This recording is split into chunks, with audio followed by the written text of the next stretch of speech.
കുന്നംകുളത്ത് യൂത്ത് കോൺഗ്രസ് നേതാവ് VS സുജിത്തിനെ മർദ്ദിച്ച സംഭവത്തിൽ കുറ്റക്കാരായ 4 പോലീസ് ഉദ്യോഗസ്ഥർക്കെതിരായ തുടർ നടപടികൾ ഇന്ന് ആരംഭിക്കും.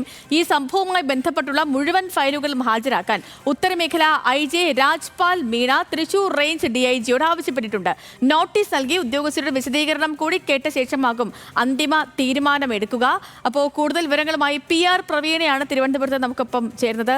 Praveena, good morning. നിയമോപദേശം അടക്കം പോലീസ് തേടിയ ഒരു സംഭവമാണ്. എന്തൊക്കെ നടപടികൾക്കാണ് സാധ്യത നിലനിൽക്കുന്നത് പ്രവീണ?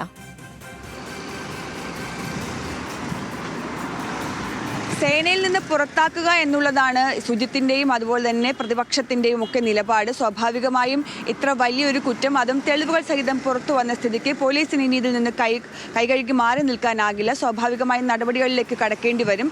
അത് ചെറിയ നടപടികൾ അംഗീകരിക്കുകയുമില്ല. നിയമസഭ അടക്കം വരാനിരിക്കുന്നു. അതുകൊണ്ട് തന്നെ കർശന നടപടിയിലേക്ക് നീങ്ങാനാണ് നിർദ്ദേശം. പിരിച്ചുവിടുന്ന അടക്കമുള്ള നടപടികൾ ഉണ്ടാകുമോ എന്നാണ് അറിയേണ്ടത്.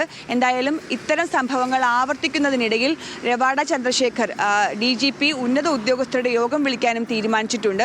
അപ്പോൾ നിയമോപദേശം കൂടി കിട്ടുന്ന മുറയ്ക്ക് ഈ 4 ഉദ്യോഗസ്ഥർക്കെതിരെയും സേനയിൽ നിന്ന് പുറത്താക്കുന്ന അടക്കമുള്ള നടപടികളിലേക്ക് നീങ്ങാനാണ് സാധ്യത എന്നുള്ളതാണ് സൂചന. ഓക്കെ, ശരി.